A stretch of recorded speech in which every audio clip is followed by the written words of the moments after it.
Sana söyle. Ne yaptın abime? Kötü bir şey yapmadık.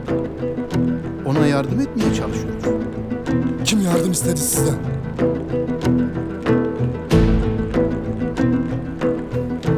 Abi ne işin var senin bu adamlarla? Sen kimsin? Ben seni tanımıyorum.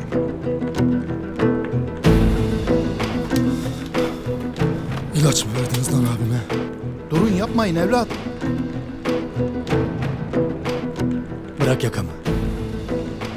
Bana cevap ver. Nasıl bu hale geldi? Amacın ne senin? Çek ellerini. Ona ne yaptığını anlatacaksın.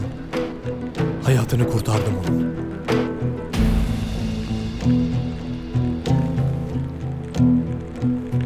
Nereye gitti?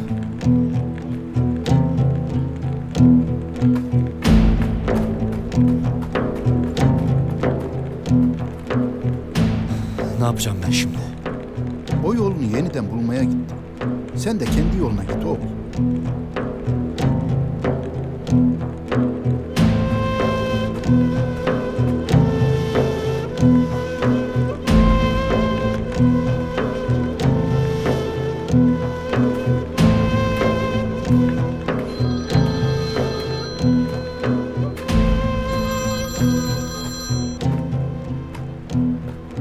Yusuf, iyi misin? Bir sorun mu var? Polat konusunda neler olduğunu merak ettim. Sorunu hala çözemedim. Biraz zaman alacak. O zaman Smith'le ilgili sorunu çözmeye ne dersin? Onu buldun mu? Gel konuşalım.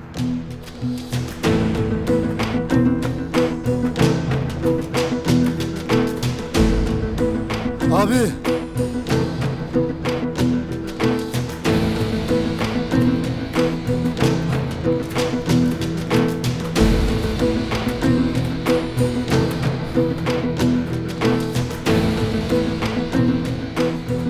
Abi!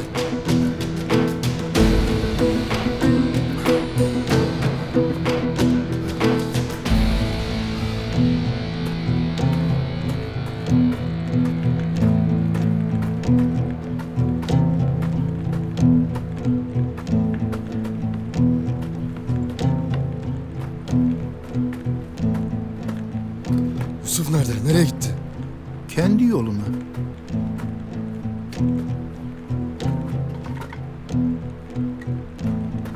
Polat abi hiçbir şey hatırlamıyor mu?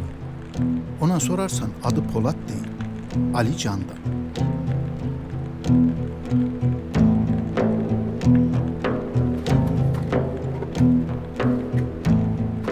Nasıl geldi o buraya? Uçurumun kenarından Yusuf aldı getirdi. Ne zaman? Yaraları kanarken geldi. Siz mi iyileştirdiniz? Şifa Allah'tandır oğul.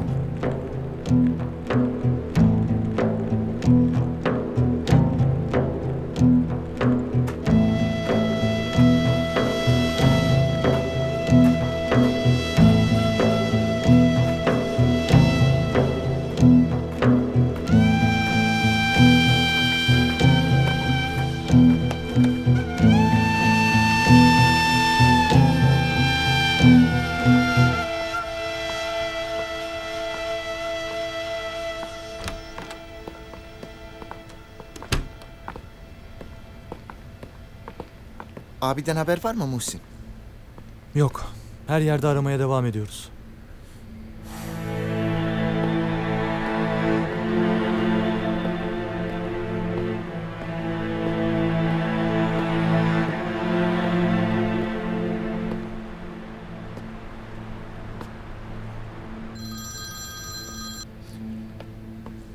Cahit bir şey bulabildin mi? Abiyi gördüm Erhan. Gördün mü? Durumu nasıl, iyi mi? Bir şey yok gibiydi. Yanında mısın şimdi? Hayır. Beni atlattı gitti. İzini bulamadım. Senin yanında istemediyse bir planı vardır zaten. Yok Erhan. Başka bir sorun var. Ne sorunu var?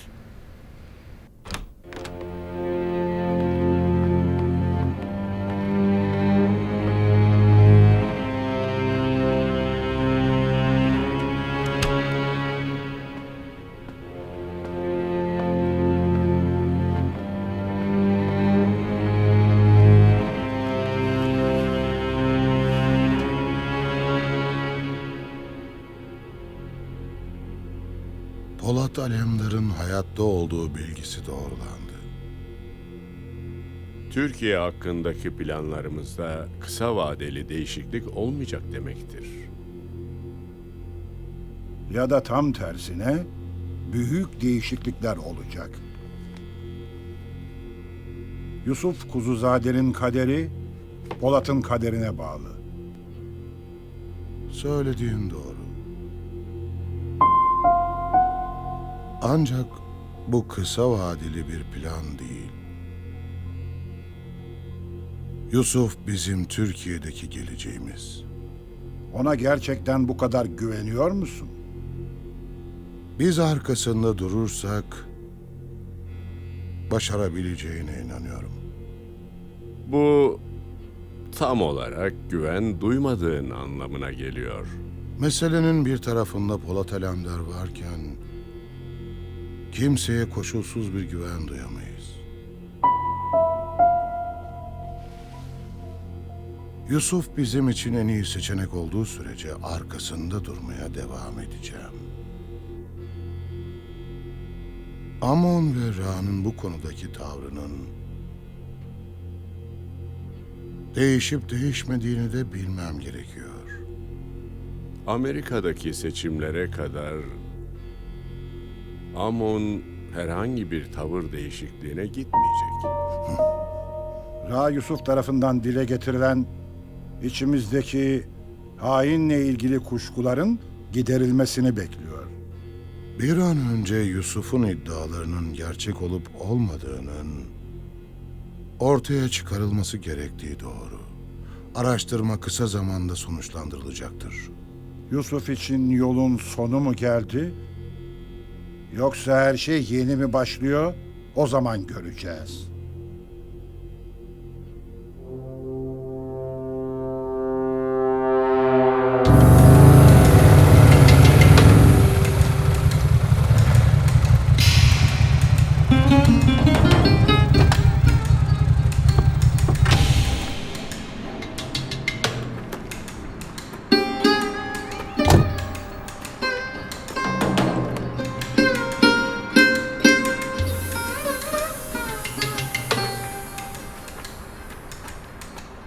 Polat ne durumda? Hala Ali Can'dan olduğunu sanıyorum. Bu şekilde dışarıda olması tehlikeli. Adamları yaşadığını öğrenmişler. Onun için ellerinden geleni yapacaklardır. Artık sen bunu düşün. Şu anda tek düşündüğüm şey Smith. Bana onun yerini söyle. Smith'in yerini neden öğrenmek istiyorsun? Elinde bana ait bir şey var. Bunu kolaylıkla halledebilirim. Senden böyle bir şey istemiyorum. Ben de senin doğrudan onunla karşılaşmanı istemiyorum. Başka çarem yok. Var. Sen oraya girmeden onu mekandan çıkartabilirim. Nasıl yapacaksın? Konseyin büyük temsilcileriyle bir görüşmem var. Eğer bana ikna edici bir malzeme verebilirsen onların Smith'i çağırmasını sağlayabilirim.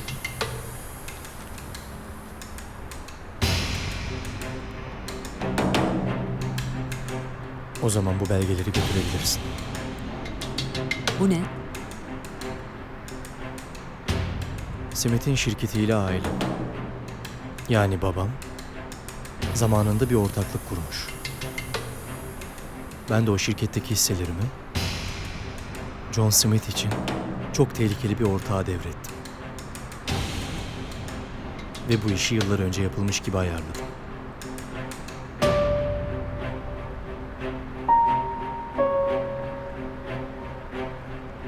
Riskli ama akıllıca bir hamle. Hepimizin bir tarzı var. Polat Alemdar araştırma yapmamı Polat Alemdar istedi. Güzel. Konuşmaya başladın. Neden böyle bir araştırma yapmanı istedi? Amacı ne? Bunu nereden bileyim? Ben sadece benden istediğini yaptım. Sana neden inanayım ki? Sana gerçeği söylüyorum. O zaman söyle. Polat Alemdar nerede? Bilmiyorum. İşte şimdi yalan söylüyorsun. Hayır! O istediğinde iletişime geçiyoruz. Henüz benimle iletişime geçmedi. Sana nasıl ulaşıyor?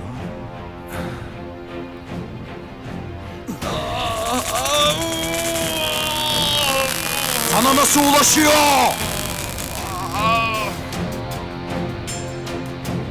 Cevap ver bana. Cevap ver bana lanet olası! Konuş!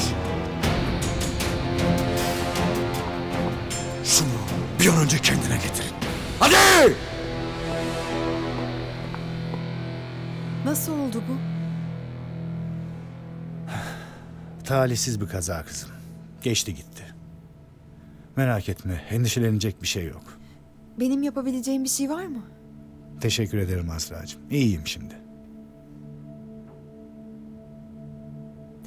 Fehmi Bey, pek sırası değil biliyorum ama Yusuf'a ulaşamıyorum. Ondan bir haber aldınız mı? Müsait olunca kendisi arıyor bizi Azra.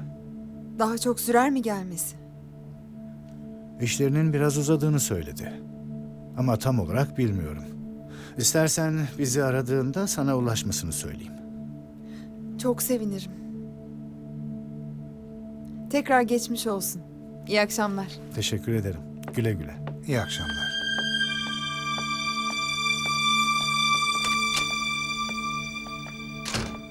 Yusuf, Polat'ın yaşadığından acilen haberdar edilmeli Hakkı. Gerekeni yaparım efendim. Peki Cahit'le ilgili tasarrufunuz nedir? Biliyorsun daha önce de misilleme yaptık Hakkı. Ama bu sefer farklı bir planım var. Elbette Cahit'ten intikamımı alacağım. Ama kurşunla değil. Gel oğlum. Baba, geçmiş olsun, iyi misin? Nasıl oldu bu? Hakkıyla ava çıkalım dedik. Talihsiz bir kaza oldu. Önemli bir şey değil, küçük bir sıyrık sadece. Üzerinde durulacak türden bir şey değil. Baba.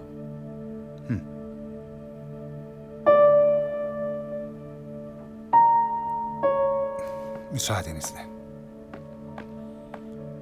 Baba, kim yaptı bunu? Oğlum, kim olduğunun önemi yok. İyiyim diyorum sana. Bu meseleyi bana bırak. Sen kendi işlerine ilgilen. Pekala baba. Madem öyle, artık sen de benim işlerimle ilgilenmezsin.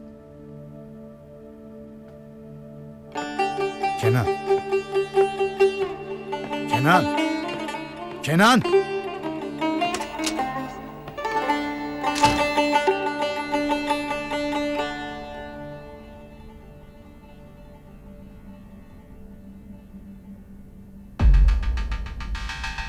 Bütün yollar yine Alemdar'a çıkıyor. Bu formülün sırrını da Polat mı saklıyor sence?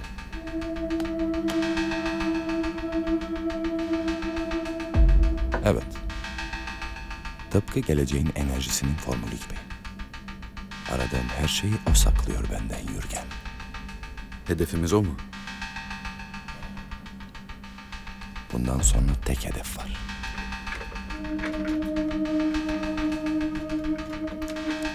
Tek bir hedef. Alemdar. Şimdiye kadar onu doğrudan hedefe koymadım. Ama o nereye gitsem karşıma çıktı. Attığım her adımda peşimdeydi. O varken hiçbir şey yapamıyoruz Yürgen. Onu ezip geçmeden yoluma devam edemem. Bunu söyleyeceğin günü bekliyordum. Kardeşim Markus'un intikam zamanı yaklaştı.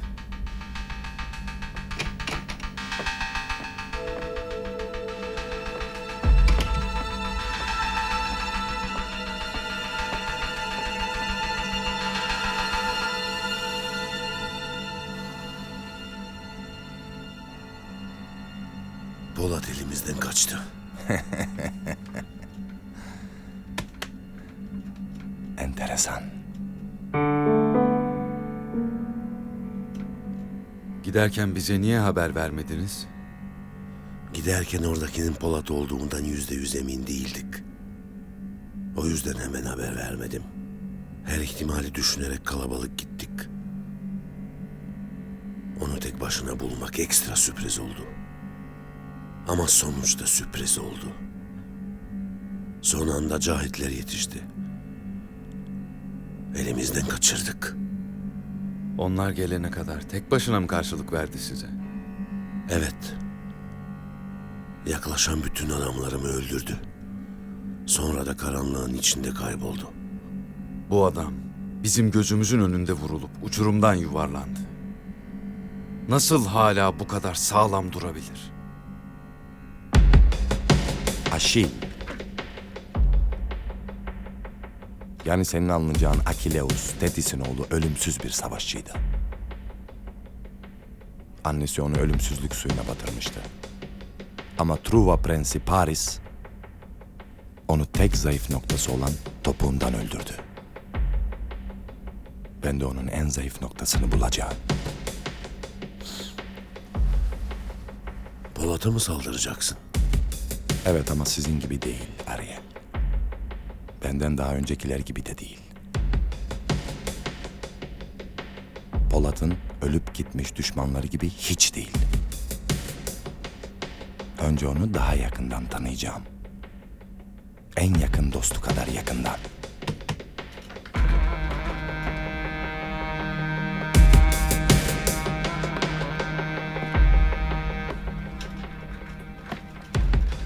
Alemdar hakkındaki her şeyi öğrenmek istiyorum.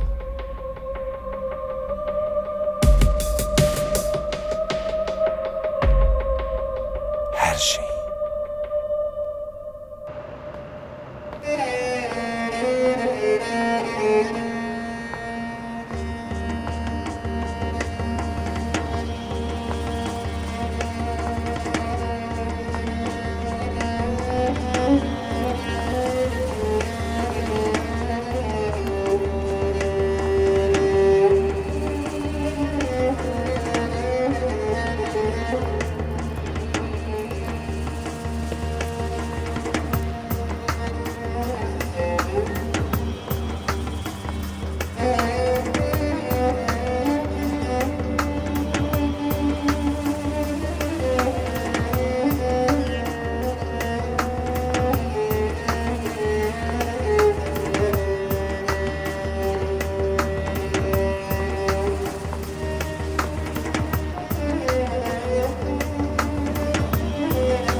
Buyurun. Ben Ömer Candan'ı arıyorum. Ömer Candan. Burada oturuyorlardı. Ha, siz eski ev sahiplerini soruyorsunuz herhalde. Bir adres bırakmışlardı.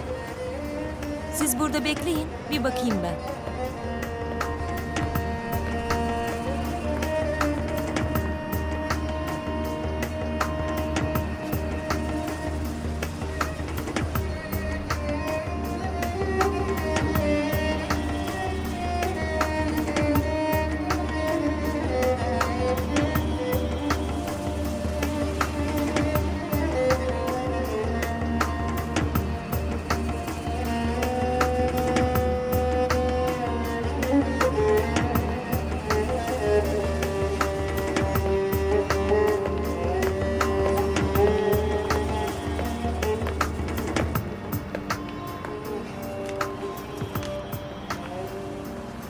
Teşekkür ederim. Rica ederim.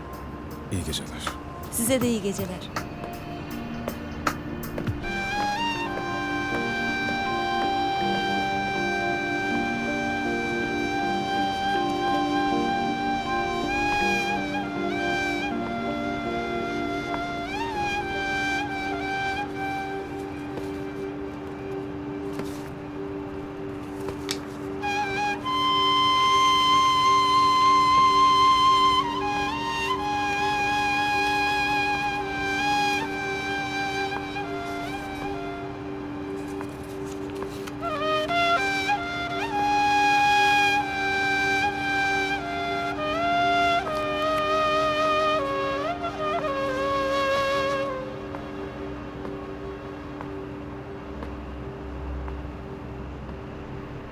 Abi seni nasıl tanımaz Cahit? Bir planı vardır onun. Numara yapmıştır. Öyle olsa ben anlamaz mıyım Erhan? Anlamazsın. Nereden anlayacaksın abinin neler çevirdiğini? Gözlerine baktım diyorum. Onun bakışları değildi.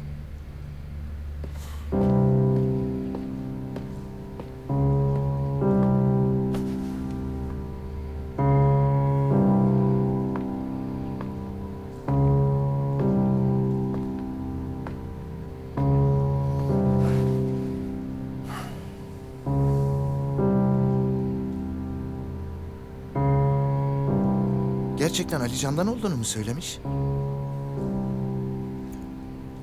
Adam öyle dedi. O adam kimmiş peki? Ne bileyim ben Erhan. Mezarlığın kıyısında kulübede yaşayan bir adam. Yusuf Kuzuzade'nin de dostuymuş öyle mi? Öyle. Abinin hayatını da onlar kurtarmış. Allah Allah.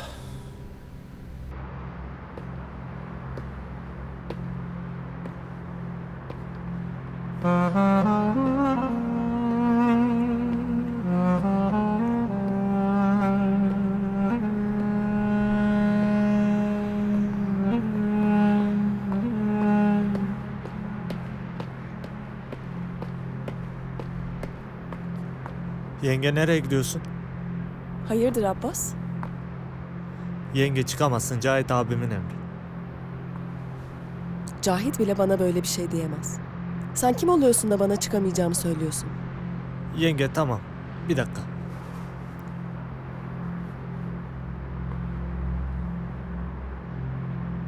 Abi, Ver şu telefonu, ver. Neredesin Cahit? Müsaitsen gel görüşelim. Tamam Safiye, yoldayım. Geliyorum.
Bir emriniz var mı efendim? Babamı göreceğim. Hemen götürelim efendim. Buyurun.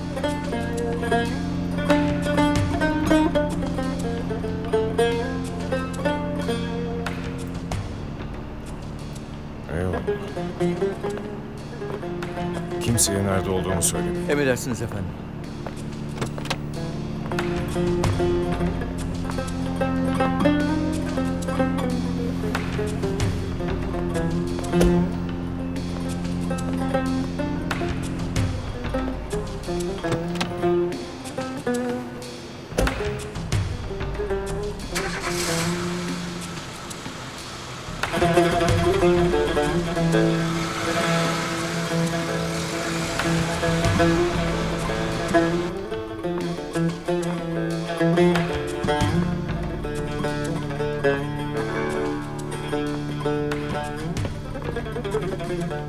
Merhaba Safiye, nasılsın? Cahit nereden buluyorsun böyle adamları anlamıyorum.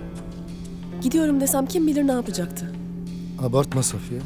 Tamam, ben konuşurum onunla. Abim iyi mi? Abi iyi. İyi. Ne zaman görüştün? Daha dün beraberdik. Bu akşam gelecek mi? Gelir inşallah.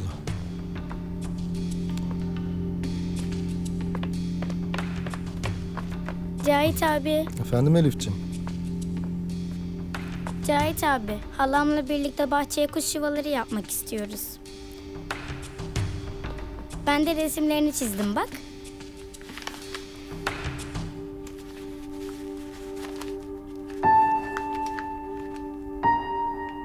Bunlar çok güzelmiş Elif'ciğim. Baban gelince birlikte yaparsınız. Babam ne zaman geliyor? Az kaldı canım. Birkaç güne dönecek inşallah. Birkaç gün tam olarak ne zaman? Bugün yarın. En kısa zamanda gelecek inşallah. Babam gelince bunun acısını çıkaracağım.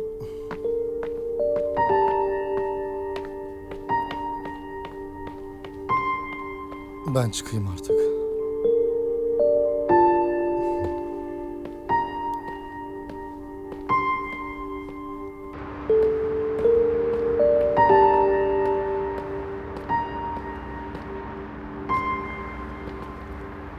Sen benimle geliyorsun. Anlaşılan Safiye Hanım'la Yıldız'ınız barışmadı. Tamam abi, nasıl istersen.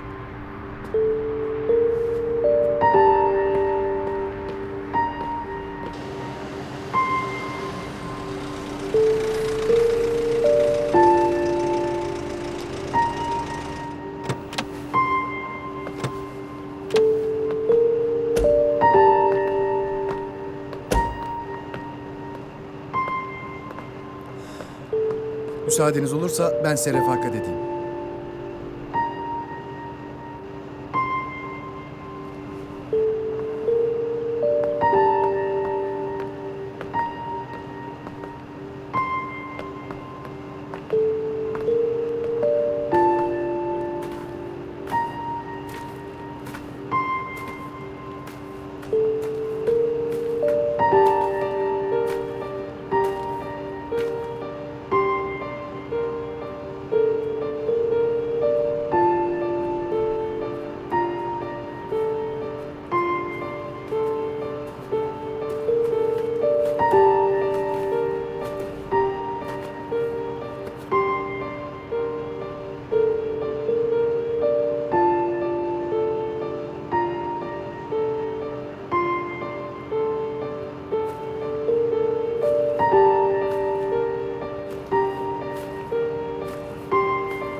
Yavrum böğün yaradan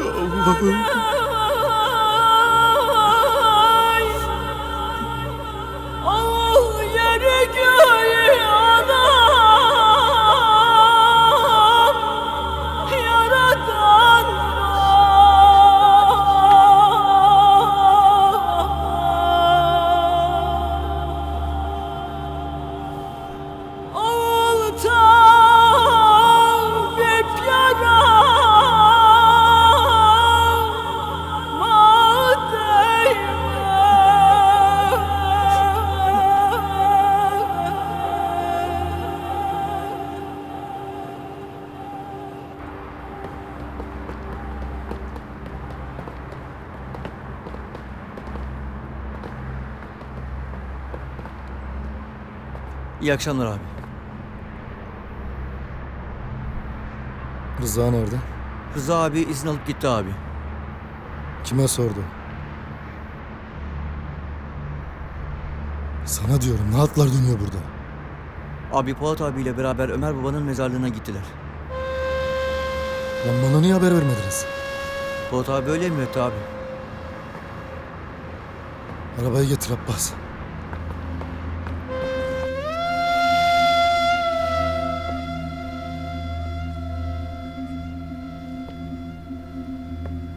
Çayın bile tadı yok.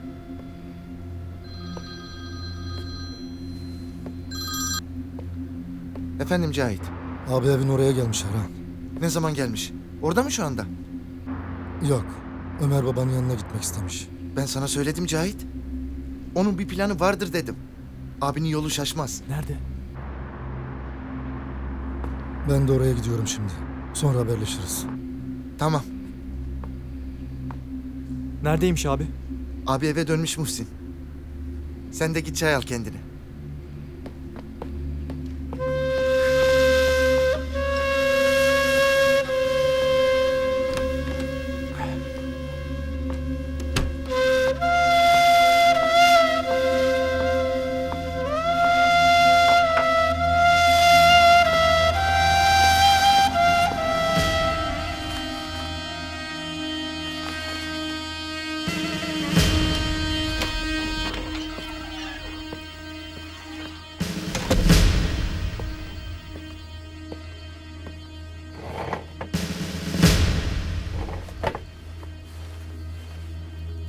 Ablukadan kurtardığımız köy için erzak hazırlıkları tamamlandı. Sabah yola çıkarız. Geçiş yolları daha güvenli olur.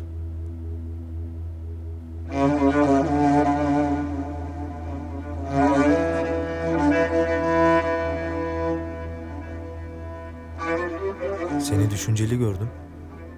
Kötü bir durum mu var? Biz ablukadaki köyleri kurtardıkça Şedid başka sınır köylerine saldırıyor. Tam birini temizledik derken diğeri düşüyor. Domino gibi. Şerefsizler. Ulan köylülerin canlarından başka bir şey kalmamış. Daha ne istiyorlar ki? Bölgedeki gariban köylüleri öldürmek onların bir işine yaramaz. Asıl amaçları burada ikinci bir göç dalgası yaratarak Türkiye'yi zor durumda bırakmak.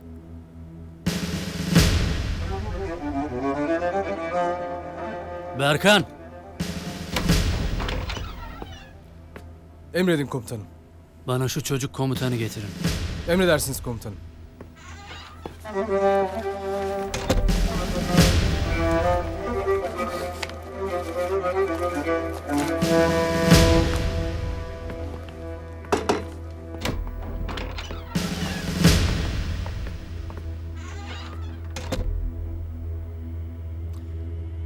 Gel otur. Sana birkaç soru soracağız.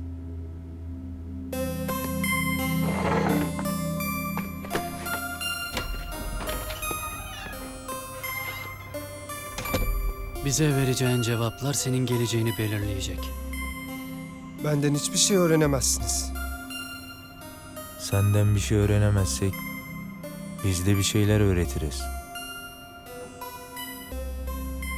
Mühimmatları kimden alıyorsunuz? Sana ne? O köyü neden ablukaya aldınız? Çünkü onlar mürtet ve kafirdi.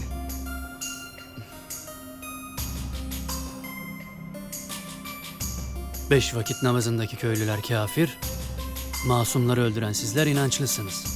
Biz halifenin seçtiği inanmışlarız. Sizler gibi münafık değiliz. Pusat. İzin ver şu veledi Aziza'ya getireyim.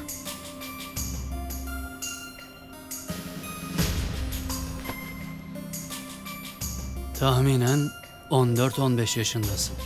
16. Savaş başladığında daha da küçüktün. 1-2 yılda seni neden komutan yaptıklarını biliyor musun? Bizim köyümüz açlıkla boğuşuyordu. Bir gün Şedet askerleri köye gelip bizi camide topladı. Sana özel olduğunu söylediler. Seni seçtik dediler. Aylıkta $200 maaş verdiler. Savaşmak ve yaşamak için benim de paraya ihtiyacım var.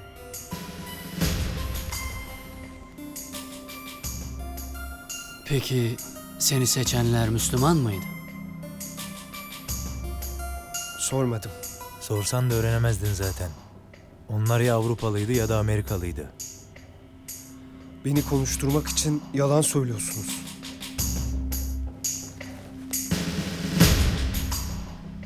Berkan. Bu çocuğu hücreye atın. Çocuk olduğunu ve inandığı kişilerin kim olduğunu fark edene kadar da çıkarmayın. Emredersiniz komutanım.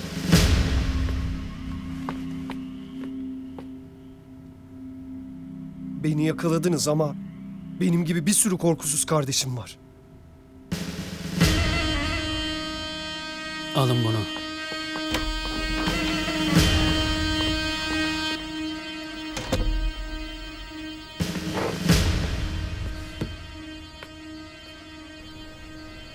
Demek Polat Bey kendini geçmişte sanıyor.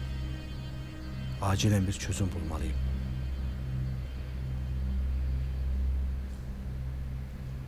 Bu çok gizli bir bilgi. Ağaç yaprağı kadar sessiz olmalısın Hüsnü.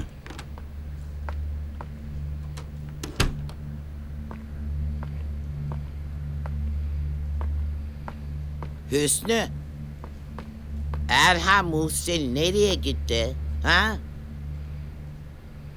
Erhan Bey ve arkadaşlar dışarı çıktı Anadolu Hanım. Polat Bey hakkındaki çok önemli gelişmelerle ilgili hiçbir bilgim yok. Hüsnü, madem bilgin yok, Polat Alemdar'la ilgili gelişmelerin çok önemli olduğunu nereden biliyorsun? Anlat hadi. Efendim, Polat Bey çok önemli bir insan. Hakkında bir gelişme varsa otomatikman önemlidir diye öyle söyledim. Allah Allah. Neyse, ben işimin başına dönüyorum. Anadolu Hanım. Efendim Hüsnü? Zamanda yolculuk mümkün müdür? Bu sorumun çok önemli bir şahısla ilgisi yoktur. Mümkün. Ben her gün zamanda yolculuk yapıyorum. Eyvah eyvah. Anadolu Hanım'ın da hafızası gitti demek. Bak, gel otur.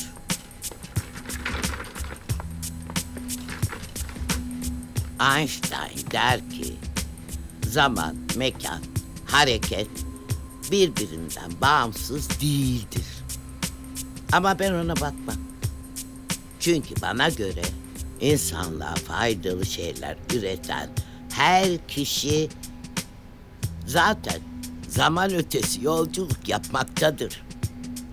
Mesela kendi zamanının ötesinde yaşayan sanatçılar, büyük bilim adamları, düşünürlerin hepsi gelecekte de yaşarlar. Bak Mimar Sinan'a, yaptığı camiler, köprüler hala ayaktayken onun bugün de yaşamadığını kim söyleyebilir, değil mi? Kimse söyleyemez. Söyleyenin alnını karışlarım. Aferin sana. O zaman ben de burada oyalanmak yerine gideyim çalışmalarımın başına döneyim. Tamam mı? Eminim siz de toryum alanındaki çalışmalarınızla zamanda çok çok ileriye gidecek ve bizi fezaya taşıyacaksınız Anadolu Hanım. İnşallah Hüsnü. İnşallah. İnşallah efendim.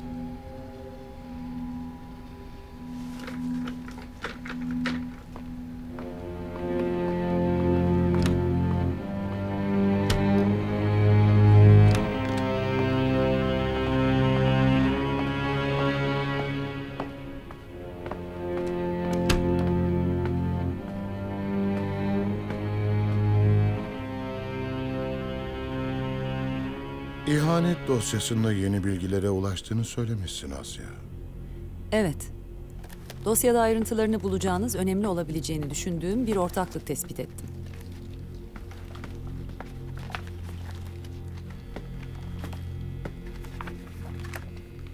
Nasıl bir ortaklık? Bir şirket ortaklığı. Ben çok şaşırdım. Size de ilginç geleceğinden eminim. Polat Alemdar. Onun şirketleriyle bizim ne ilgimiz olabilir? Bu bilgiler gerçek mi? Gerçek. John Smith ve Polat Alemdar'ın ortak bir şirketlerinin olduğunu mu söylüyorsun? Ben söylemiyorum. Resmi kayıtlarda yazanlar bunlar. Smith'in böyle bir girişiminden haberiniz var mıydı? Farklı ortaklıkları olduğunu biliyorum. Çoğu bizim adımıza yürüttüğü madencilik faaliyetleriyle ilgili. Ancak Polat Alemdar'la birlikte iş yapıyor olması tahminlerin çok ötesinde bir şey.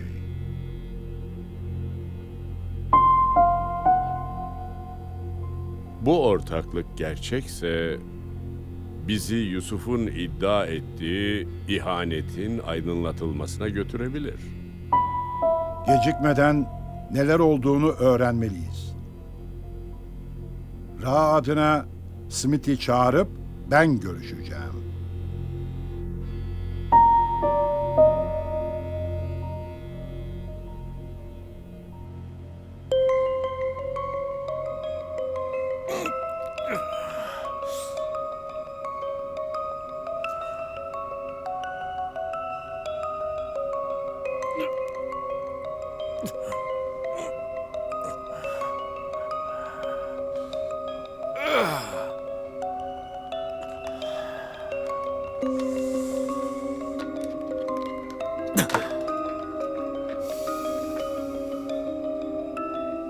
Polat Alemdar.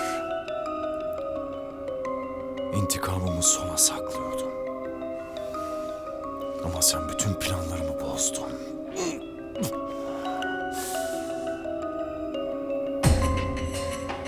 Şimdi bu işi kısa ve sıkıcı yoldan halletmek zorundayım.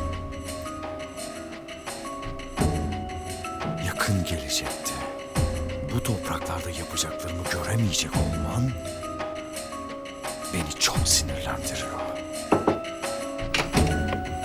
Ne var? Polat Alemdar'ın tespit edebildiğimiz bütün mekanlarını gözetim altında tutuyoruz. Sonuç istiyorum. Sonuç! Çık dışarı! Emredersiniz efendim.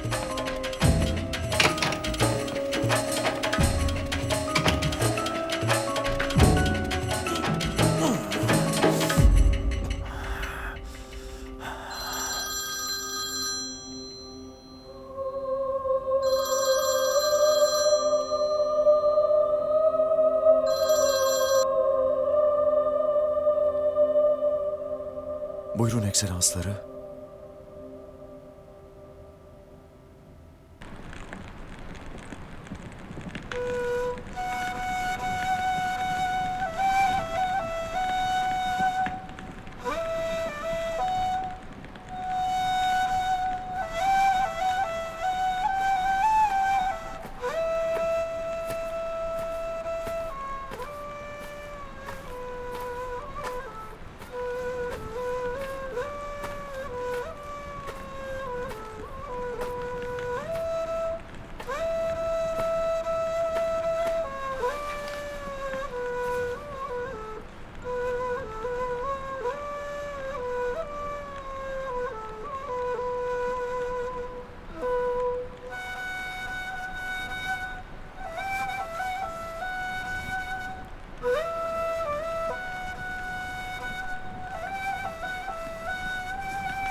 Derman arardım derdime.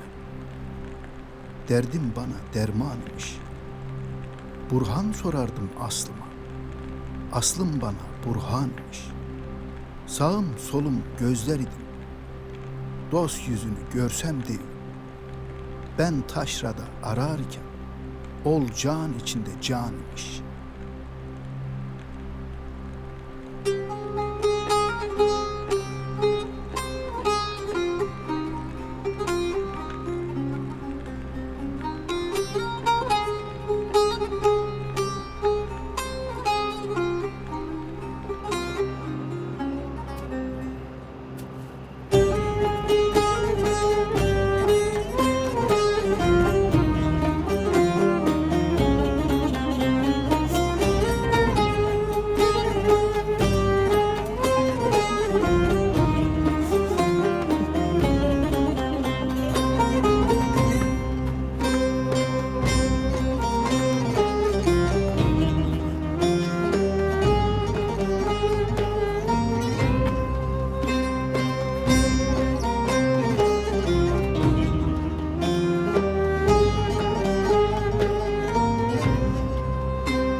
Sen gidebilirsin.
Abi.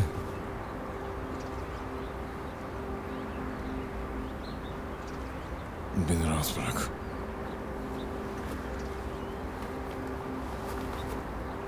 Abi perişan ettin kendini. Gel gidelim buradan. Sonra yine gelirsin. Beni rahat bırak dedim.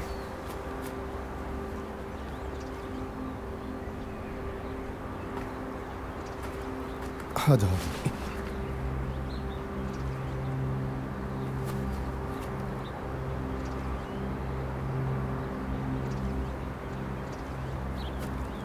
Abi. Kimsin lan sen? Kim olduğumun bir önemi yok. Neden beni rahat bırakmıyorsun? Çünkü sen benim abimsin. Abin her kimse tanımıyorum. Benim adım Ali Candan. İster Ali Can'dan ol, ister Polat Alemdar. Sen benim abimsin.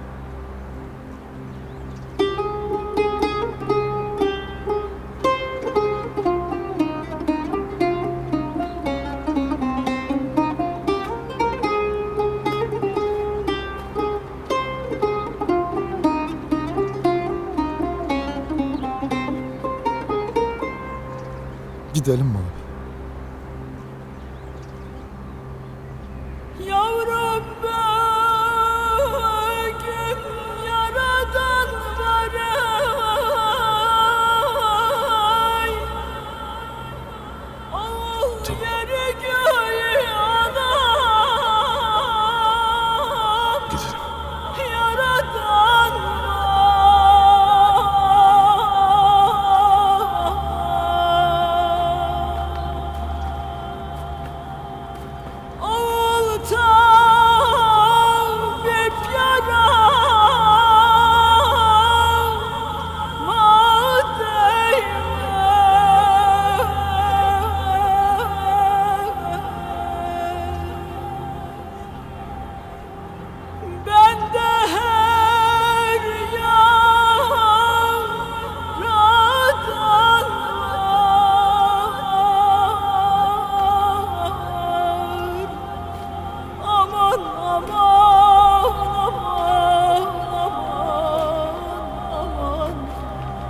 derdime derman aman aman.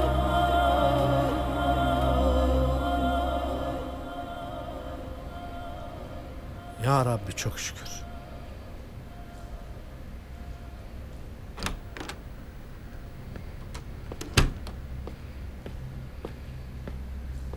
Bir haber var mı abi? Cahit daha aramadı.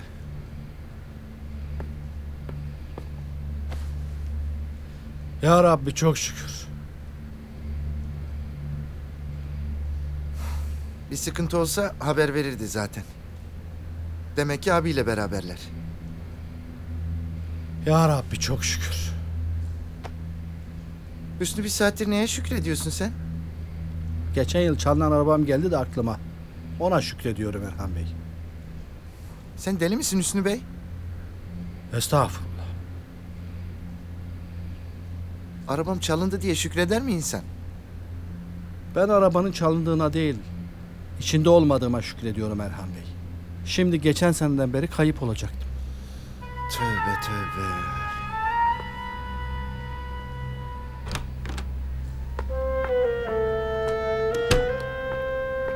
Ha Erhan, Buyurun Anadolu Hanım. Polat'tan haber var mı? Şimdilik yok ama bir saniye, Cahit arıyor. Galiba beklediğimiz haber geliyor. Ay. Efendim Cahit. Evet. Tamam. Abi hastaneye gidiyormuş, iyiymiş. Şimdi gerçekten şükredebilirsin Hüsnü. Ya Rabbi şükür kere şükür. Polat Bey hastaneye gidiyorsa hemen gidip onu karşılamalıyım. Müsaadenizle. Biz de hastaneye geçelim Hüsnü. Durumunu bana da bildirin hemen. İçim rahat etsin. Oldum içim. Tabii efendim. Merhaba. Merhaba. Hocam kötü bir durum yoktur inşallah. Yok yok yok. Haberler iyi. Otur. Otur, haberler iyi.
Ekselansları. Buyur.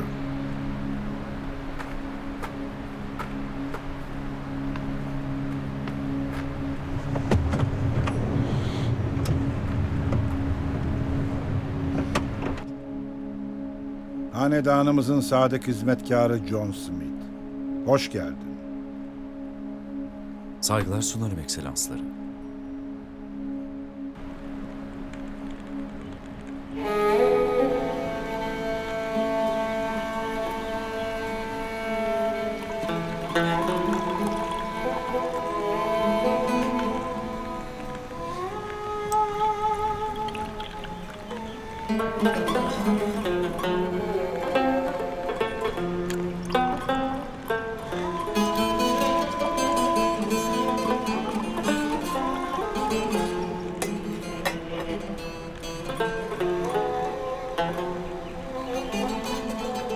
Eyvallah.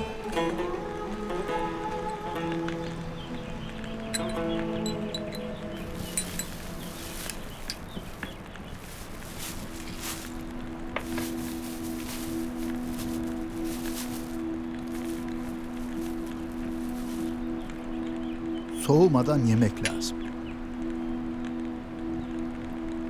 Hadi afiyet olsun.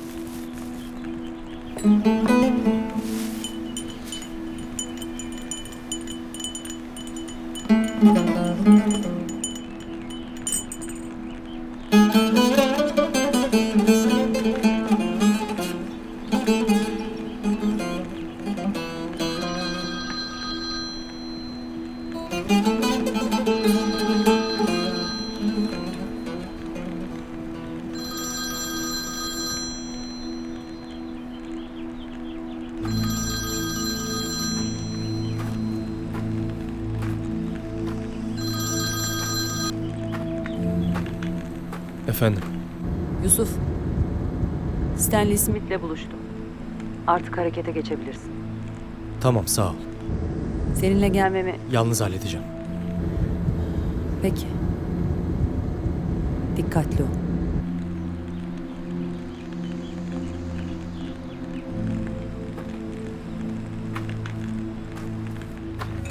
Avrupa'daki ve Orta Doğu'daki hamlelerini beğeniyle takip ediyorum.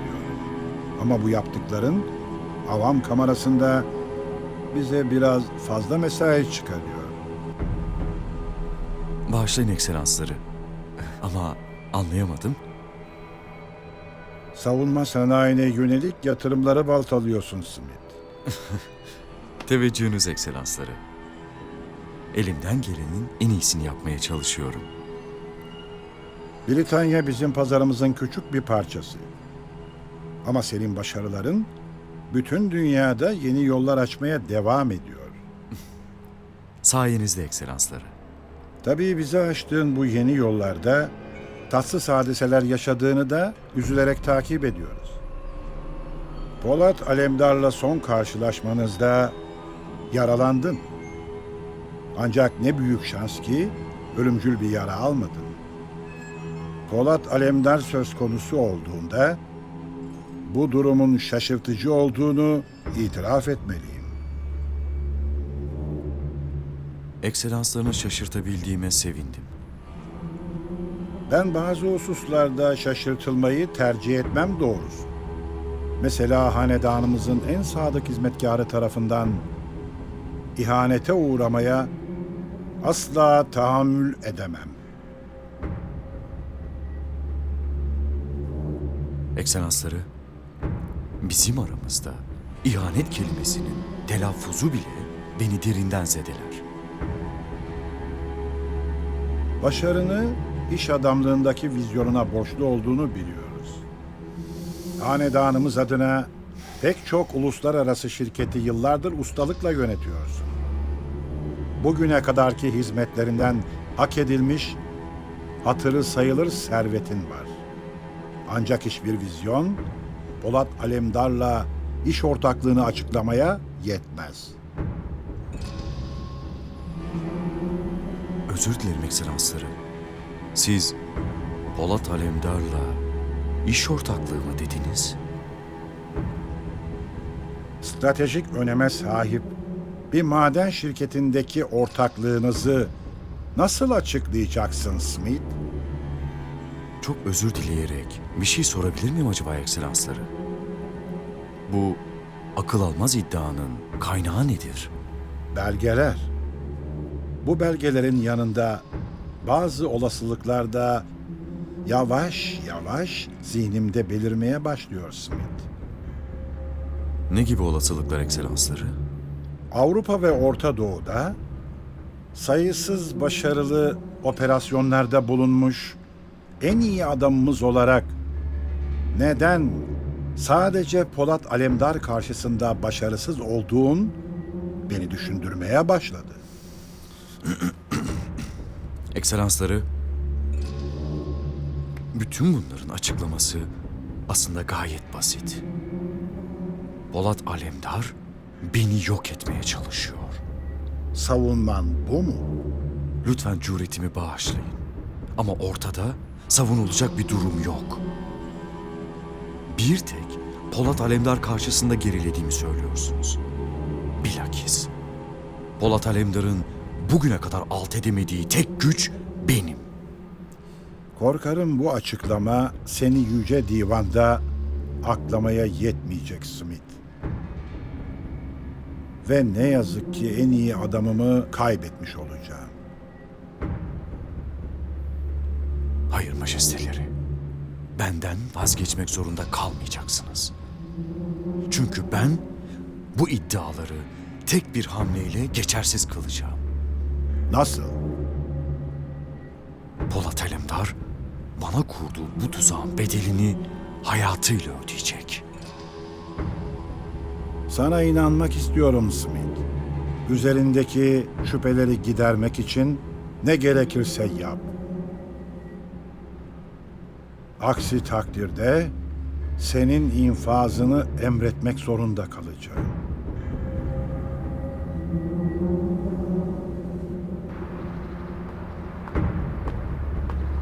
Ben bir arkayı kontrol edeyim. Tamam.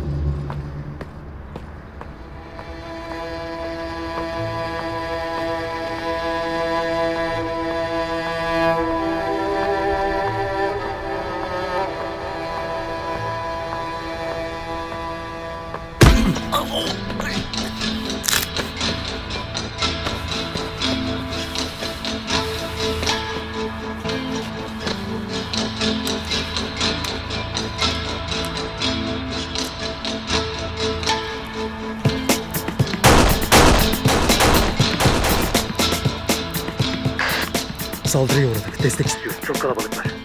Konumunu bildir. Kaç kişiler? Bahçedeyim. Pusu kurmuşlar. Kırmızı kod. Tüm nöbetçiler bahçeye. Acele edin. Anlaşıldı.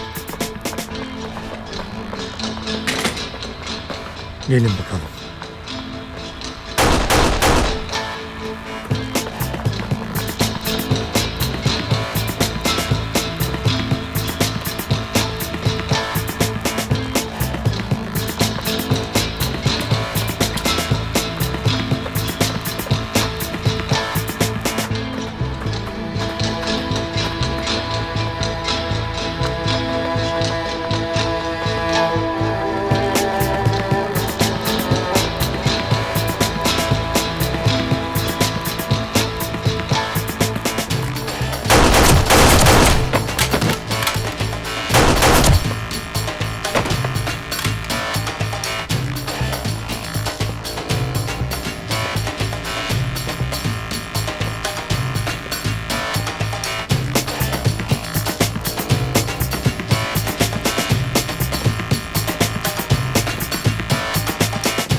Rapor verin. Ne durumdasınız?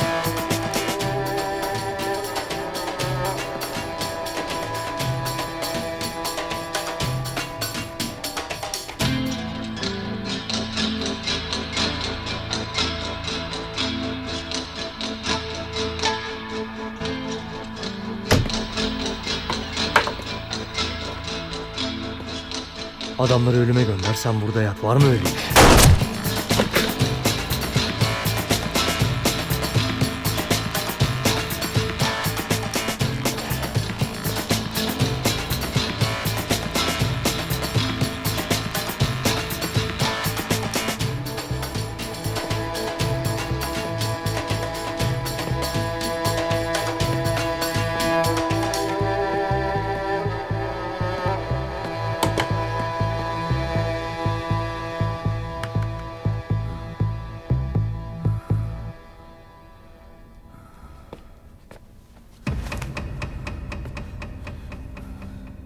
Senin burada ne işin var? Çok tehlikeli. Acele etmeliyiz. Her an takviye gelebilir.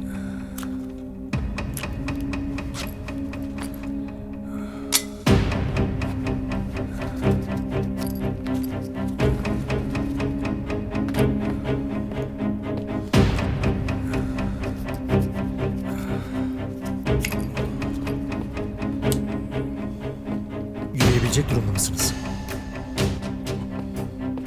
Hadi.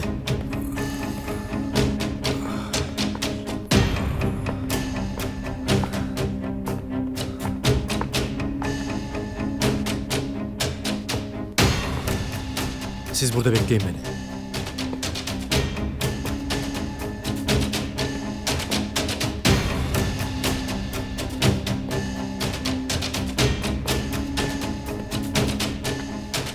Hadi.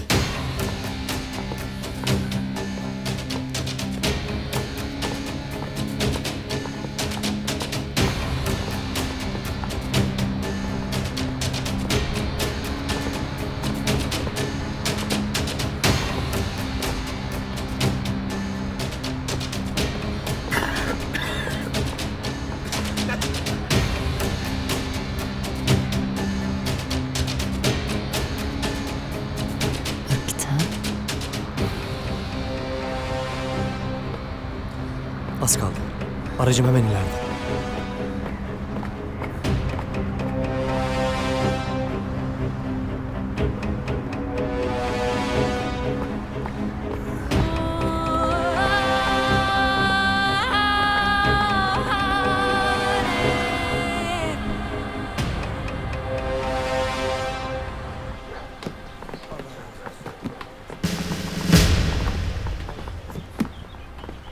Köyün çoğunluğuna erzağı dağıttı komutanım. Tamamdır. Kalan erzağı da köy temsilcisine teslim edip mangayı çıkışta toplayın. Emredersiniz komutanım. Allah sizden razı olsun Yasin komutanım. Allah sizden de razı olsun. Biz burada oldukça size yardım edeceğiz. Ama ilerisi için toprağınızı ekip biçmeniz gerekecek. Bizim topraklarımız bereketlidir. Bu gözü dönmüşler gelmeseydi zaten bizi doyuruyordu. İnşallah bundan sonra yine ekip biçeceğiz. İnşallah.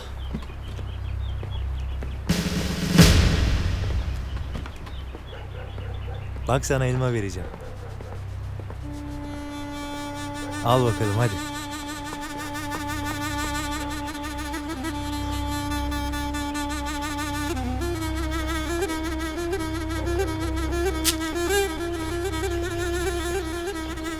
Sen de askersin artık. Gel. Aslanım. Aslan asker.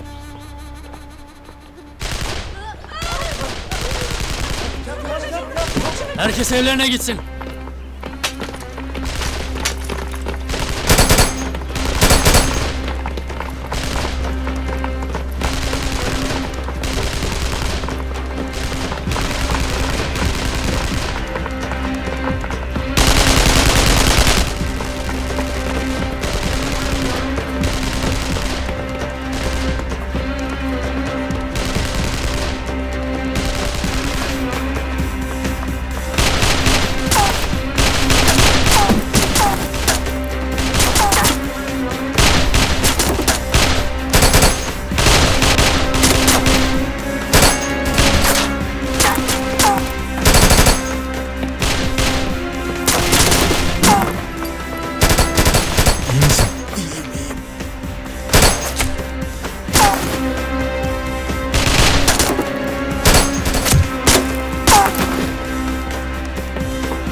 Yere yat, bekle. Asker abi yardım et.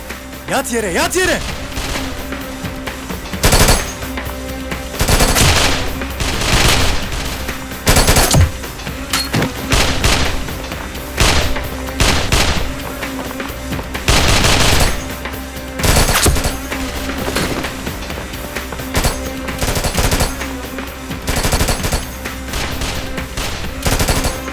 Tutun!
Oğlum!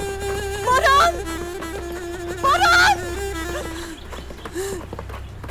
Oğlum! Anne! Allah senden razı olsun komutanım. Oğlum! Komutanım Allah razı olsun sizden. Kayıp var mı? Yok komutanım. Tehlikeli bir işe giriştim. Aslan gibi davrandın. Ama dikkatli ol, o aslan bize canlı lazım. Emredersin Yasin komutanım. Burayı kurtardığımız halde neden tekrar saldırdılar? Sadece bize değil. Yan köye de saldırdılar. Bu arkadaş da oradan gelir. Oradaki genç kızları kaçırıp esir pazarına götürmüşler. Nerede bu esir pazarı? 70 kilometre ileride dağın eteğinde. Savunmasız kadınlara, çocuklara işkence etmelerine göz mü yumacağız? Hayır, göz yummayacağız. Bu esir pazarı bizi örgütün para kaynaklarına götürecek. Tim, operasyon için hazırlan. Siyah sancak bu bölgede sonsuza kadar kalamaz.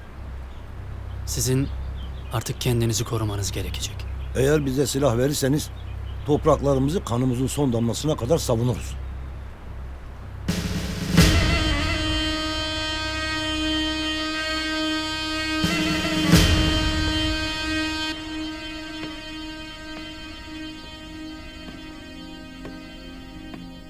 Polat Alemdar'ı tanıyarak onu yenebileceğini mi sanıyorsun? Geçmişini öğrendiğinde ondan ekstra korkacaksın. Yanlış. Geçmiş demek zaaf demek Ariel. Herkesin sakladığı bir zaafı mutlaka vardır. Süper kahramanların bile. Ama sen beni tanımamışsın sevgili dostum. Ben hiçbir şeyden korkmam. Gel.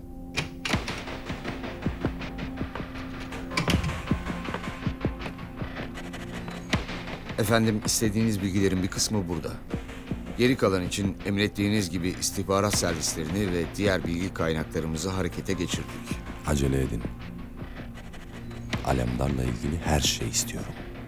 Emredersiniz.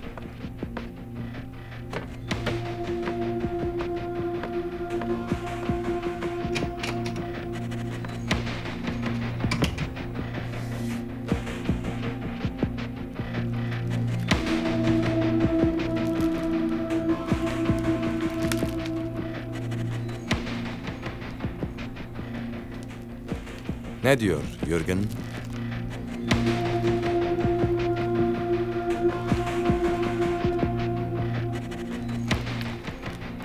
Sistemindeki bütün adamları kendi kurduğu özel ekibin bir parçası. Ekipte yabancı ve profesyonel bir güvenlik personeli yok. Hepsi özenle seçilmiş, testlere tabi tutulmuş adamlar.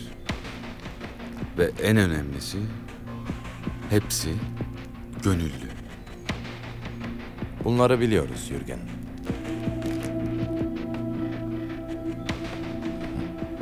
Türkler duygusal ve birbirine bağlı insanlardır. Bana onları birbirinden ayıracak bir bilgi lazım. Daha derinlerde bir şey. Bulunması zor olan bir bilgi. En büyük düşman en son bakacağın yerde gizlidir.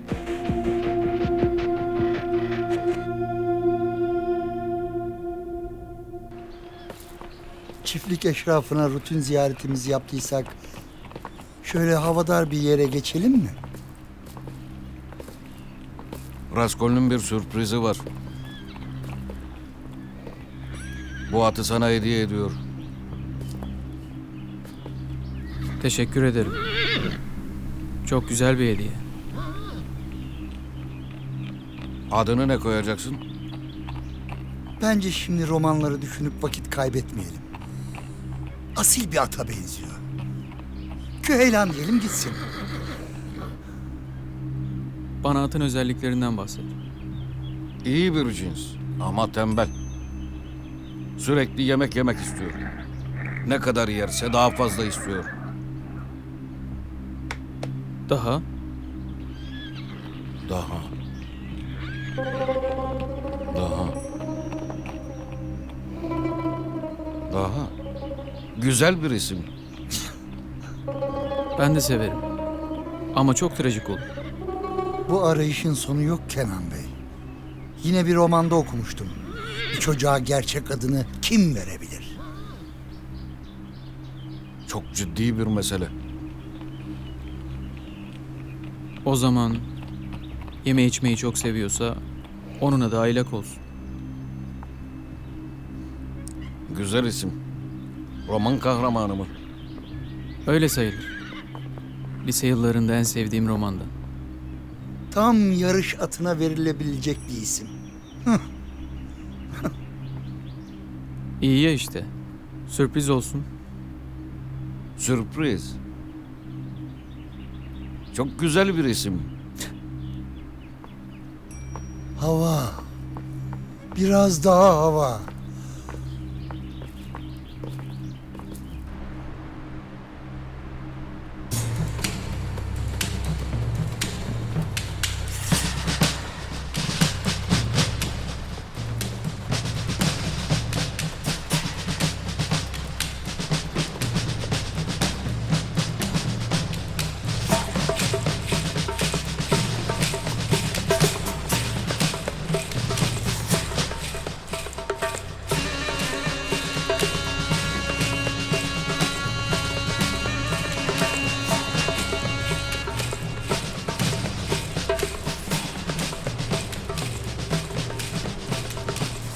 İki asker girişte, iki asker de arabaların başında.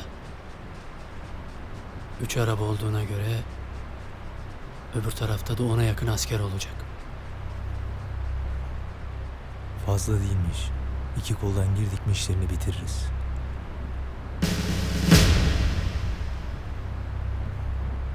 Hayır Pusat. Operasyonla girersek sivillerin hayatını tehlikeye atmış oluruz. Operasyondan önce oraya girip asker sayısını ve pozisyonlarını öğrenmeliyiz. Mermi yakmayacaksak nasıl gireceğiz? Benim bir planım var.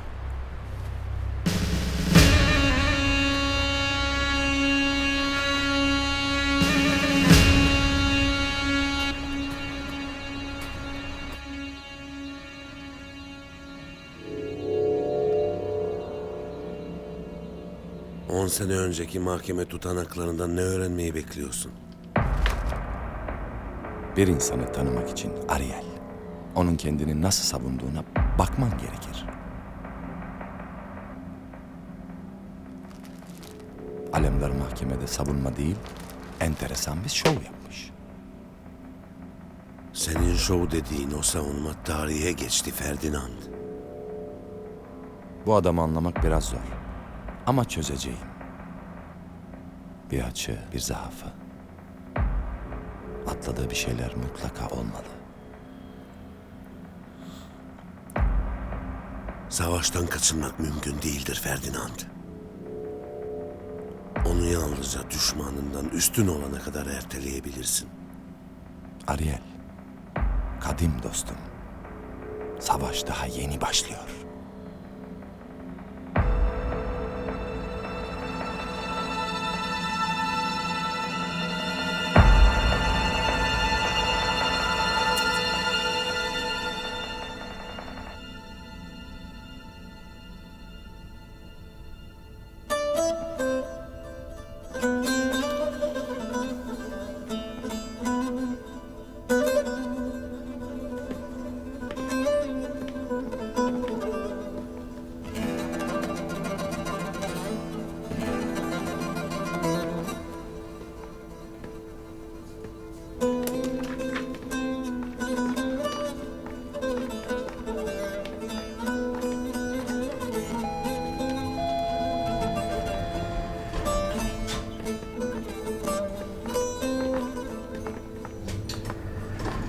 Doktor bey kimliği saklı hastamızla ilgili tüm tetkikleri tamamladı.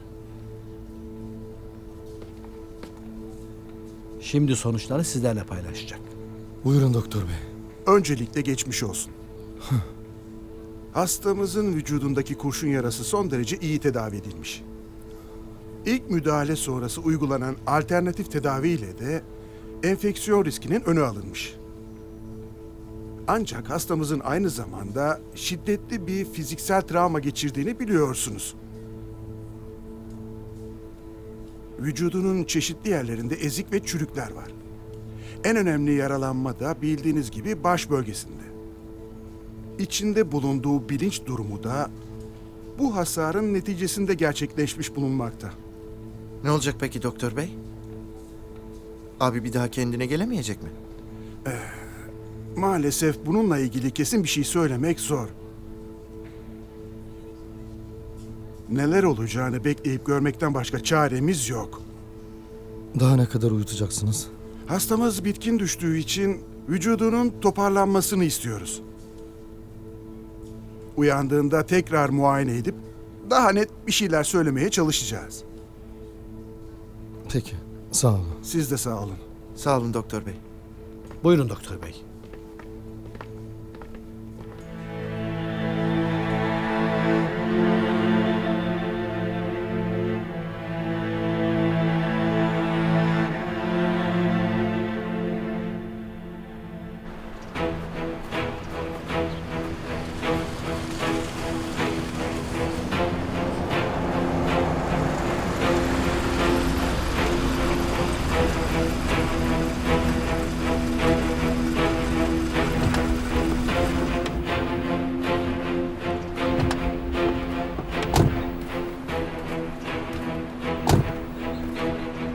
Kimi aradın? Alışverişe geldim.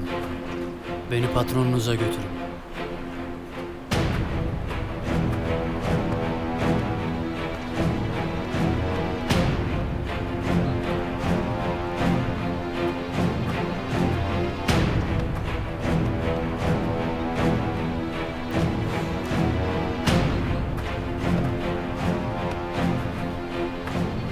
Tamam, temiz. Buradan.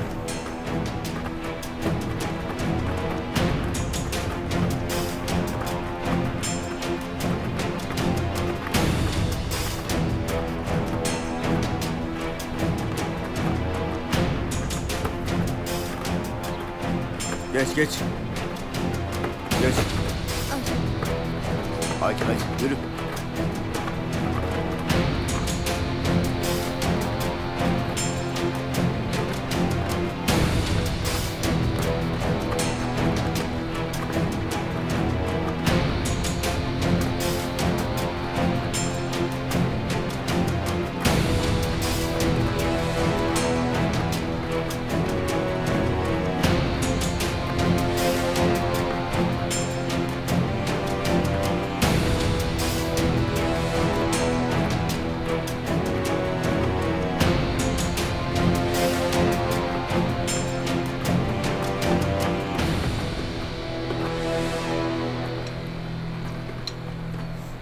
Birileri geldi. Alışverişe gelmişler. Gelsinler.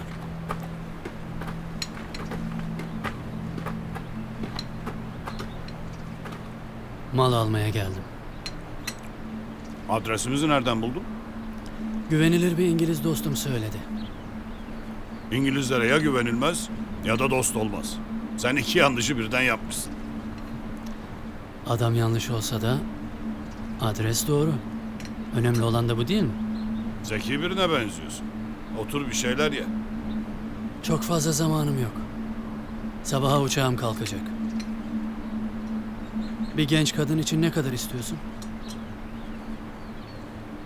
50.000 dolardan başlar. Elinizde kaç tane var? Burada 4 tane. 6 tane de içeride var. Birinin bebeği var. İstersen onun için de 50.000 vermen gerek. Hepsini alıyorum.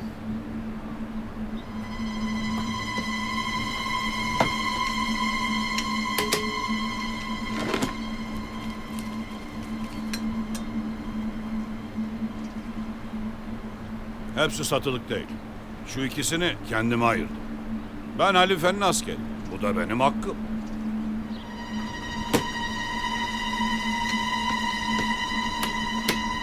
Ben hepsini istiyorum. Ya hepsini alırım ya da hiçbirini. Tamam dur. Kabul ediyorum. Ben kendime yenilerini bulurum. Merak ettim. Bunca kadın ne yapacaksın? Avrupa'da satacağım. Orada özel müşterilerim var. Anlaşma anlaşmadır. Bunun şerefine bir şeyler içelim. Ben çok fazla içtim. Hatta tuvaletin yerini sormamak için zor duruyorum. Adamlarım sana yerini göstersin.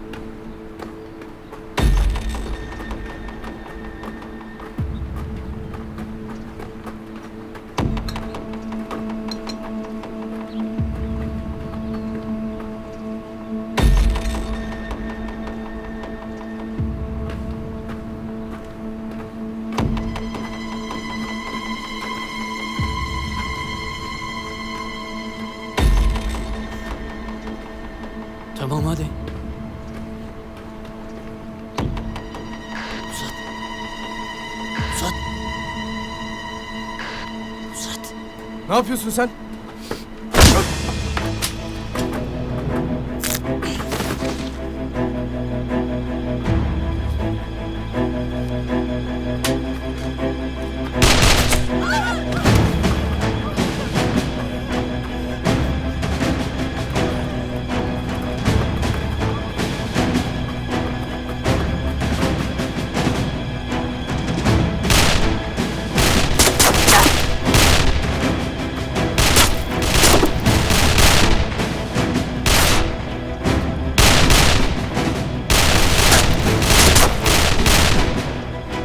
Hemen ortaya çıkmazsan adamını ve buradaki kadınları öldürürüm. Ateş etmeyin. Teslim oluyorum.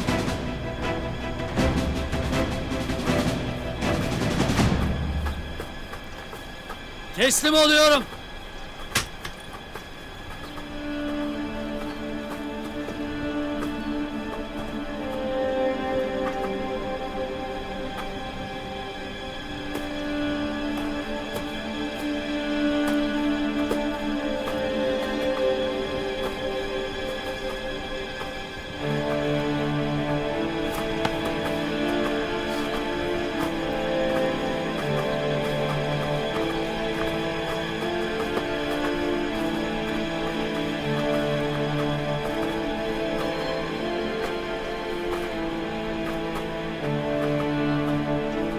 Adamını arkada öldürün. Onu bırak! Yürü! Yürü! Şimdi soracağım sorulara vereceğin her yanlış cevapta bir kadını öldüreceğim.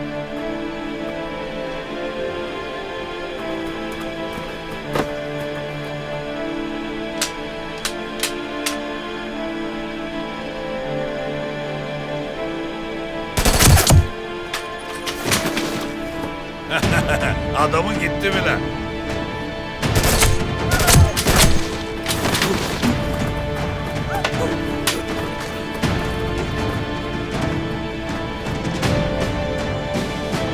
Yaklaşırsanız bu kadını vururum.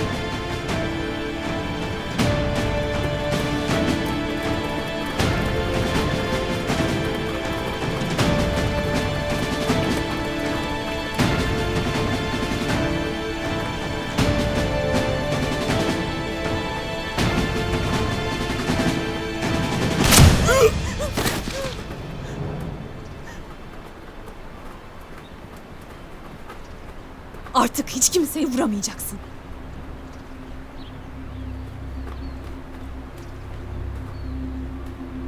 Telsiz kırılmıştı. İşareti nasıl aldınız? Bizim adamımızı dışarı çıkardıklarında işaret budur dedik. Tam zamanında geldiniz. Arkadaki kadınları da getirin. Toparlanıp çıkıyoruz.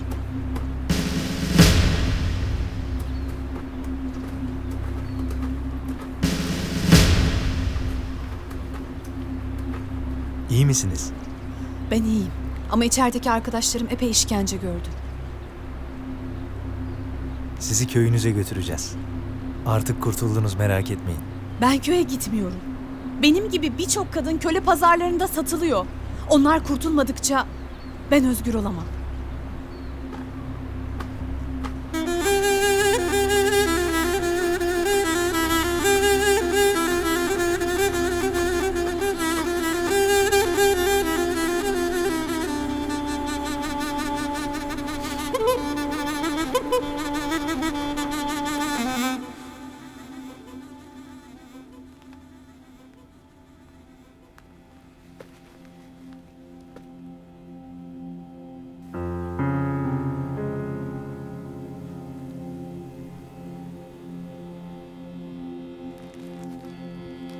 Yusuf, Yorma kendini. Sonra konuşuruz. Simit'e Polat'ın adını verdim. Araştırmayı onun istediğini söyledim. Neden böyle bir şey yaptın? Polat'ın yaşayıp yaşamadığını bilmiyoruz. Yaşamıyorsa onun adına bir sorun yok. Yaşıyorsa Simit'le bundan sonra mücadele edecek olan o. Polat Alemdar yaşıyor. Ne? Yaşıyor mu? Ne olacak peki? Konseye ne diyeceksin? Ben görevimi yaptım. Onu vurdum. Şimdi konseye karşı tek sorumluluğum köstebek iddiamı destekleyecek delilleri onlara sunmam. Sayende Smith'le ilgili yeterince delil topladım. Bu iş yakında hallolacak.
Biz adamı ararken o gelip mekanımıza baskın yapıyor. Şu hale bak!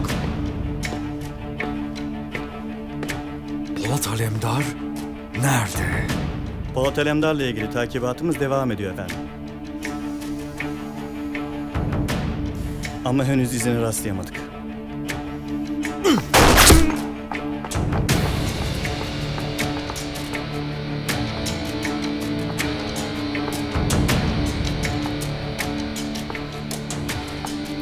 Neden ıskaladım biliyor musun?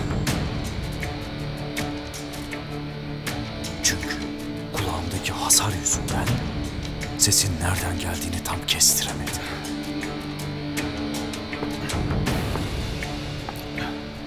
Peki Bu ne demek biliyor musun? Polat Alemdar senin hayatını kurtardı.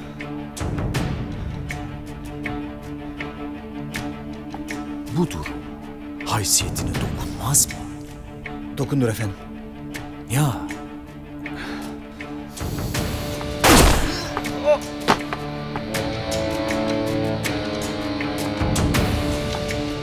Derhal bulun onu!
Bence içmeliydiniz.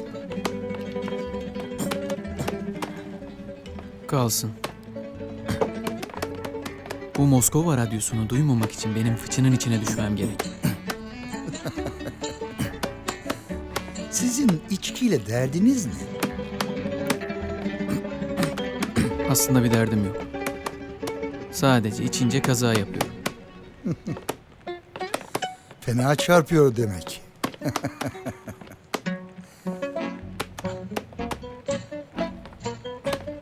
Raskolnik'le yapacak çok işimiz var Kenan Bey. Bence geleceğe odaklanmalıyız.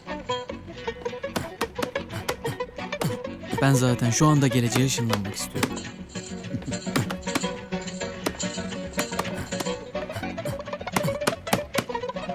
Düşündüm de günümüz şartlarında Ruslarla bu kadar muhabbete girmemiz doğru mu sizce?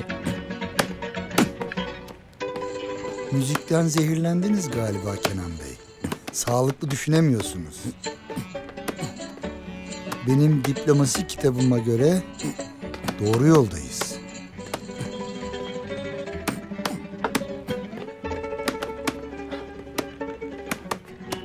Diplomasiye.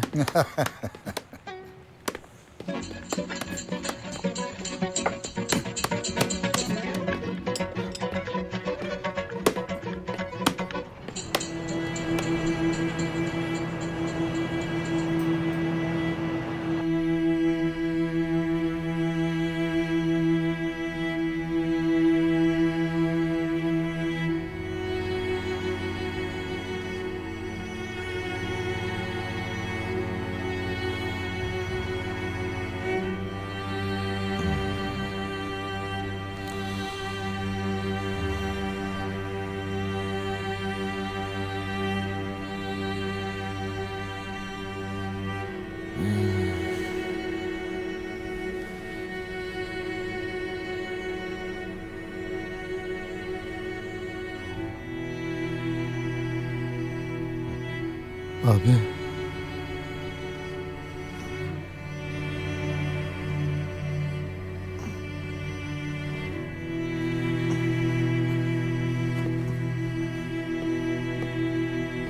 Abi nereye gidiyorsun?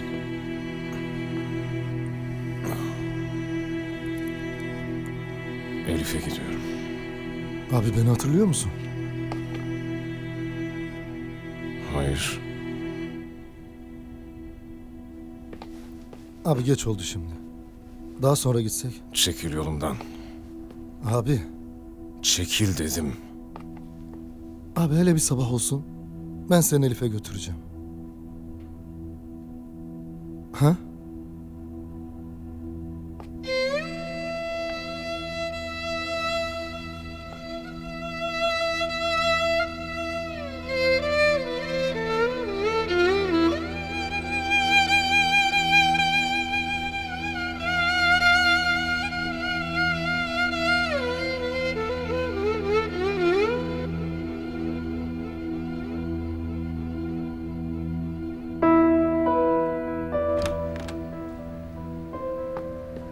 Arkadaşlarınla yaptığınız toryum çalışmalarını tekrar gözden geçirdim Altay. Size bileşenlerle ilgili bir öngörü raporu hazırladım. Burada Çok teşekkür ederim efendim. Sizin verileriniz bizim yolumuzu açtı. Siz olmasanız yerimizde sayıyorduk. tevazuyu bırak evladım. Sonuçları görünce sizinle iftihar ettim.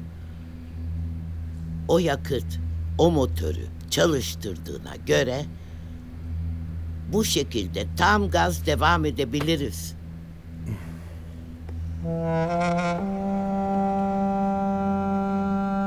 Altay, yüzü nasıldı oğlum? Çalışmalar iyiydi hocam. Geçen günkü hırsızlık meselesi beni düşündürüyor. Depodaki adi hırsızlıktan bahsediyorsun. Evet. Ama bu sadece bir adi hırsızlığa benzemiyor. Güvenlik görevlisini öldürmüşler. Ama depoda buna değecek kadar önemli bir şey yoktu. Bir aldatmaca olabilir. Bu çalışmanın izini bulmuş olabilirler mi? Ya da sizin izinizi. Daha dikkatli olmanız gerekiyor. Benim değil Altay. Senin daha dikkatli olman gerekiyor. Ben olabilecek en güvenli yerdeyim. Ya ölüyüm ve mezardayım. Bak bundan sonra her adımını atarken 10 kez düşünerek atacaksın. Anlıyor musun? Yapacak çok işimiz var. Ve günler de geçip gidiyor. Evet.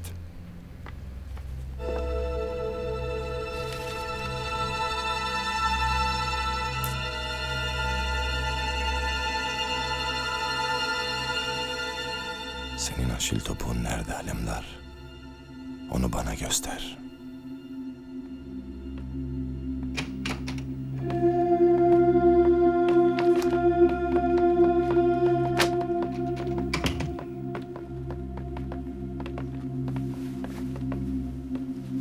Ne vardı Yürgen? Sana söylemek istedikleri önemli bir şey varmış. Ne kadar önemli? Sizin için acil olabilir efendim. O zaman anlatın Sayın Profesör. Polat Alemdar'ın ekibinin ürettiği toryum bileşimli yeni yakıtla ilgili incelememizi tamamladık. Sonuç enteresan mı? Başladığımız yerden ileri gidemedik. Maalesef hala bu yakıtı üretmek için toryumla birleştirdikleri şeyin ne olduğunu bilmiyoruz.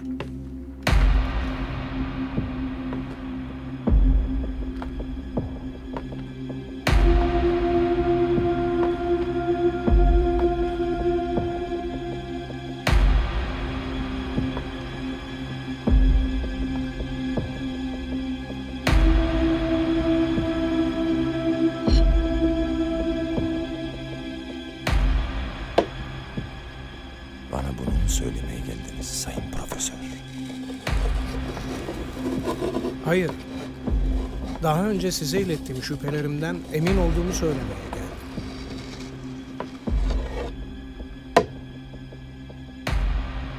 Neymiş o? Bu çalışma kesinlikle yıllar önce ölmüş olması gereken Profesör Anadolu Selçuklu'ya ait.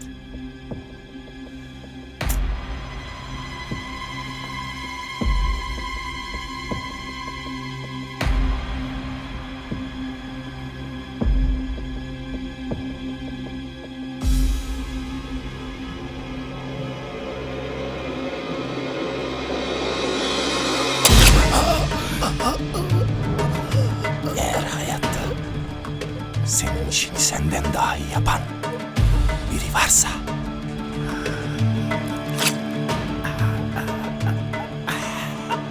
benim sana ihtiyacım yok.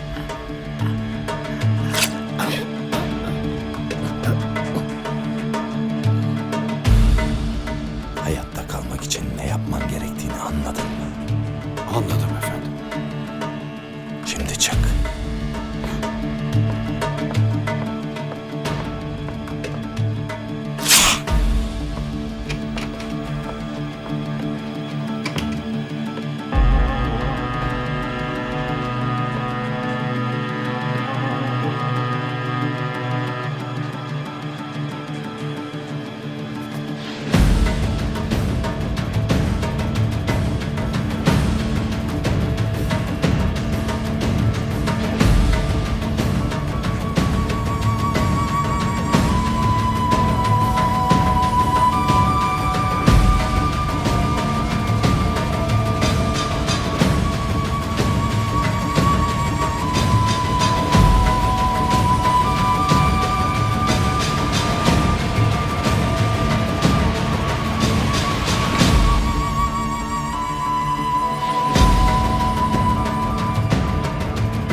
düşmanınım. Alemdar.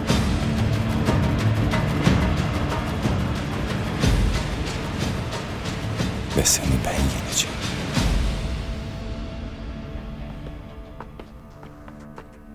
Hoş geldiniz de Yusuf Bey. Keşke gelmeseydiniz. Hoş bulduk. Babam nerede? Odasında yatıyor. Neyi var? Bacağından bir kurşun çıkardık. Şükür ki ciddi bir şey değil. Kim yaptı? Cahit.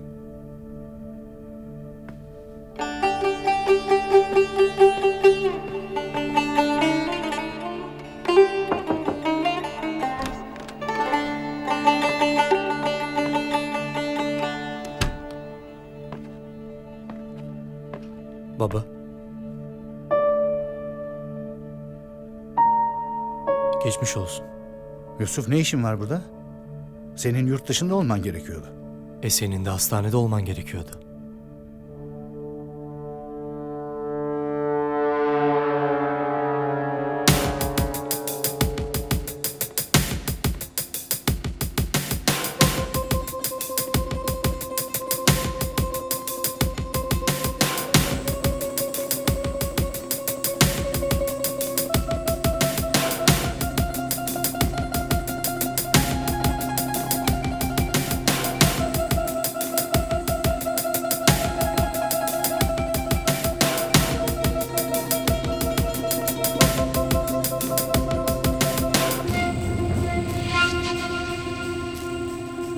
Zeynep. Beni beklemediğini biliyorum. Sakın bir delilik yapma. Oğlumun hayatını mahvetmene izin veremem. Onun bana ihtiyacı var. Onun bu saçmalıklardan kurtulmak için sadece bana ihtiyacı var.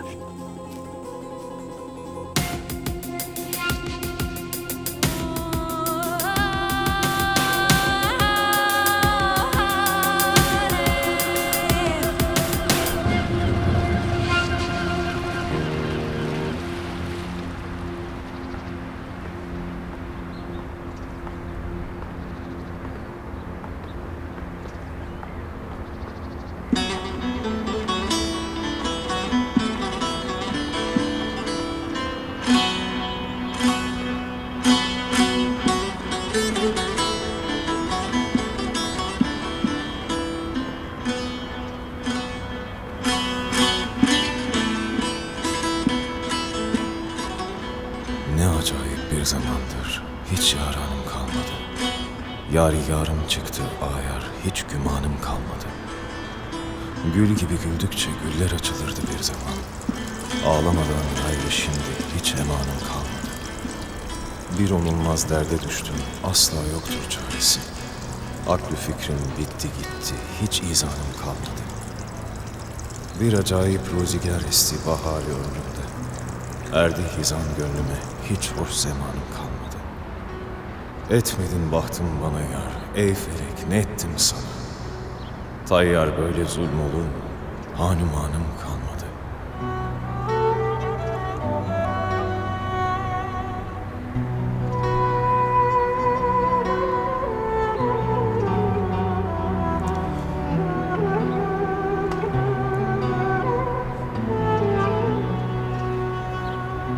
Ben hazırım.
acıya nasıl dayandım?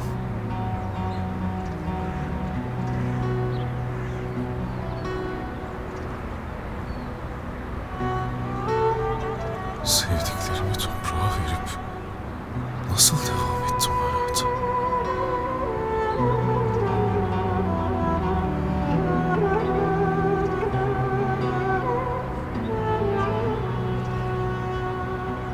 Bu kadar acıdan sonra beni ne tuttu ayakta?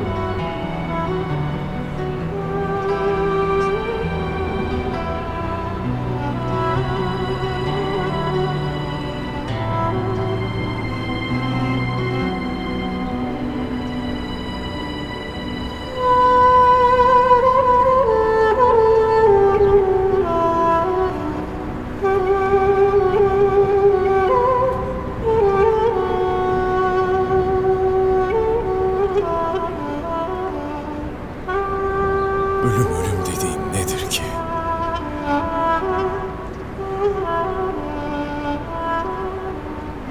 Ben senin için yaşamayı göze almışım.